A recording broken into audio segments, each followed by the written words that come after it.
Hello everyone, आज के video में हम बात करेंगे सरल आवर्त गति क्या होती है, सिंपल हार्मोनिक मोशन हम किसे कहते हैं, इस चीज़ को हम समझेंगे। उसके साथ ही साथ हम आने वाले वीडियो में उसके वेग और विस्थापन और त्वरण वगैरह की बात करेंगे। तो बिना समय बर्बाद किए हम अपने वीडियो को आगे बढ़ाते हैं।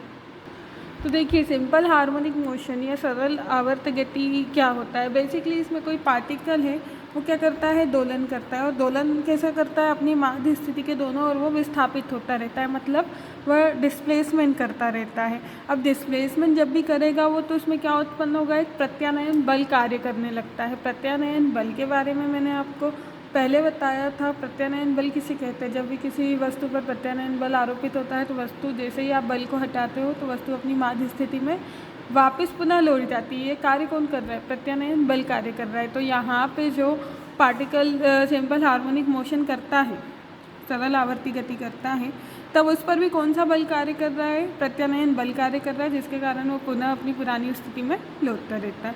इस प्रकार प्रत्यानयन बल के कारण तो क्या होगा, वह अपनी गति करता रहेगा और अपनी माध्य स्थिति पे पुनः लौटता रहेगा, और ये प्रक्रिया चलती रहती है।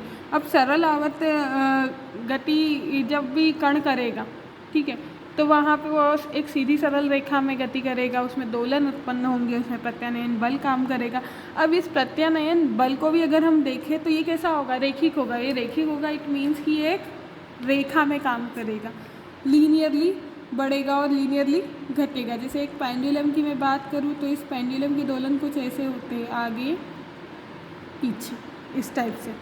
तो प्रत्यानयन बल जो रहता है एक सीधी सरल रेखा में कार्य करता है और कण को किधर निर्देशित करता है, उसके केंद्र की ओर निर्देशित करता है। मतलब वह कण को हमेशा एक मार्ग दिखाता है कि कण अपने केंद्र की ओर निर्देशित होता रहे, और कण उसी के कारण क्या करेगा, अपनी माध्य स्थिति में आने का प्रयास करता रहेगा। अब यहाँ पे एक चीज़ और है कि जो प्रत्यानयन बल होता है वो किसके अनुक्रमानुपाती होता है, विस्थापन के अनुक्रमानुपाती होता है। मतलब आप पार्टिकल को अगर फोर्स अप्लाई कर रहे हो पार्टिकल के ऊपर, तो जो हमारा फोर्स होगा, प्रत्यानयन बल, रीस्टोरिंग फोर्स, वो क्या करेगा, वापस जितना पार्टिकल डिस्प्लेस होगा उतना ही ऑपोजिट डायरेक्शन में हमारा रीस्टोरिंग फोर्स वर्क करेगा। लाइक जो पार्टिकल है, हमारा जो कण है, इधर गति करेगा तो प्रत्यानयन बल इसके विपरीत दिशा में, मतलब इधर की ओर लगने लगेगा। अगर पार्टिकल की अब मोशन इधर है, कण इधर गति कर रहा है, तो प्रत्यानयन बल कैसा होगा, उसके विपरीत दिशा में होगा। तो इस प्रकार से जो सरल आवर्त गति होती है उसमें क्या होता है, जो भी कण रहेगा वो एक रेखा में गति करेगा और साथ ही साथ में आवर्ती गति करेगा, मतलब अपने मोशन को दोहराएगा उसी रेखा में। लाइक जैसे ये मैंने एक सिंपल पेंडुलम बनाया है, इसको मैंने एक बार इधर से फोर्स दिया है, तो ये पहले इधर जाएगा, फिर बीच में आएगा, फिर वापस इधर की ओर जाएगा और अपनी ही गति को दोहराता रहेगा। इस प्रकार से ये जो गति हो रही है उसी को हम बोल रहे हैं सरल आवर्त गति या सिंपल हार्मोनिक मोशन। तो इसको हम जब एक डेफिनेशन के फॉर्म में लिखते हैं, जस्ट लाइक आप पॉलिटेक्निक का जो भी एग्ज़ाम दोगे वहाँ पे आपको इसको किस फॉर्मेट में लिखना है, ताकि आपकी मार्किंग भी अच्छी हो जाए और सामने वाले को अच्छे से समझ में आए। जो भी आप आंसर राइटिंग कर रहे हो, वो आपकी जो भी कॉपी चेकिंग होगी, उन टीचर्स को अच्छे से समझ में आना चाहिए कि आप क्या एक्सप्लेन करना चाह रहे हो। तो यहाँ पे हम लिख रहे हैं आवर्ती गति जो होती है, आवर्त गति के दो, यह जो सरल आवर्त गति होती है आवर्त गति के दोलन के रूप में इसे माना जाता है। मतलब इसमें वाइब्रेशन करता है हमारा पार्टिकल, कंपन करता है। यदि कोई कण अपनी माध्य स्थिति से विस्थापित होता है तो तब उस पर प्रत्यानयन बल कार्य करता है। अभी जैसे मैंने आपको बताया कि पार्टिकल के ऊपर कौन सा फोर्स वर्क कर रहा है, रीस्टोरिंग फोर्स, प्रत्यानयन बल, और प्रत्यानयन की डेफिनेशन भी आपको मैं बता चुकी हूँ। इस प्रकार जो प्रत्यानयन बल के कारण कण अपनी माध्य स्थिति से गति के साथ साथ प्रक्रिया को आगे बढ़ाता रहेगा। मतलब एक बार जब आपने फोर्स दिया तो प्रत्यानयन बल के कारण ही वो आगे और पीछे चलता रहेगा, अपनी जो गति है उसको आगे बढ़ाता रहेगा। अब सरल आवर्त गति में कण अपनी माध्य स्थिति से सीधी सरल रेखा में दोलन करता है, बिल्कुल सही है। और प्रत्यानयन बल कैसा होता है, रेखिक होगा, मतलब एक रेखा में कार्य करेगा, कण को केंद्र की ओर निर्देशित करता है। क्या होगा, जो भी पार्टिकल सरल आवर्ती गति कर रहा है सिंपल हार्मोनिक मोशन, उसका डायरेक्शन उसके सेंटर की ओर होगा, जिससे कण अपनी माध्य स्थिति में आने का प्रयास करता है।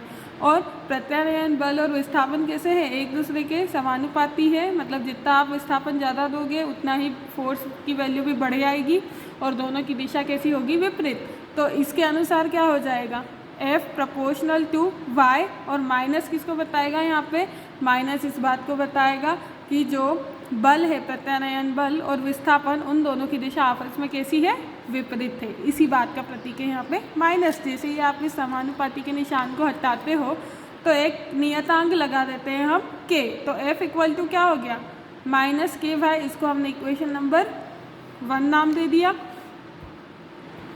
अब अगला, यहाँ से हम सभी को पता है बल बराबर क्या होता है, mass into acceleration, force equal to mass into acceleration, बल बराबर द्रव्यमान गुणित त्वरण। तो यहाँ से a का मान क्या आ जाएगा, F/m।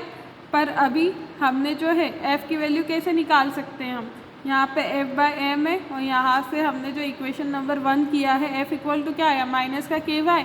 तो सिंपली हमने इस वाली ऊपर वाली इक्वेशन में जहाँ पे लिखा है a बराबर F/m में हमने f की जगह पे समीकरण नंबर 1 से मान को रखा है। f का मान क्या है, माइनस का ky, तो हमने f की जगह माइनस का ky रख दिया है, जिससे हमें a का मान मिल गया। a बराबर क्या आ गया, माइनस का k/m इंटू वाई। तो ये एक हमारा एक्सीलरेशन का वैल्यू मिल जाता है हमें यहाँ से डायरेक्ट। तो इस प्रकार से भी हम त्वरण को निकाल सकते हैं, और आने वाले वीडियो में मैं आपको और अच्छे से बताऊँगी कि आप वेलोसिटी के थ्रू आप किसी भी सिंपल हार्मोनिक मोशन करते हुए पार्टिकल का एक्सीलरेशन कैसे निकालोगे। मतलब जो भी कण जो है सरल आवर्त गति कर रहा है, उसके त्वरण का मान हम उसके वेग से, कण के वेग से हम कैसे निकाल सकते हैं।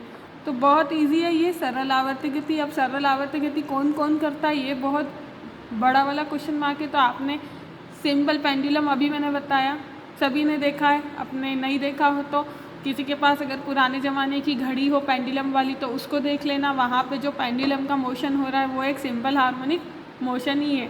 उस घड़ी में हर 1 आवर के बाद जो है हमारा पेंडुलम मोशन करने लगता है, तो वहाँ पे जो मोशन हो रहा है वही है हमारा सिंपल हार्मोनिक मोशन। तो आपको ये वीडियो अगर हेल्पफुल लगी तो प्लीज़ मेरे चैनल को सब्सक्राइब करें, लाइक करें। आपके कुछ भी इशू होते हैं फिज़िक्स से रिलेटेड तो आप कमेंट्स करके पूछ सकते हैं। Thank you.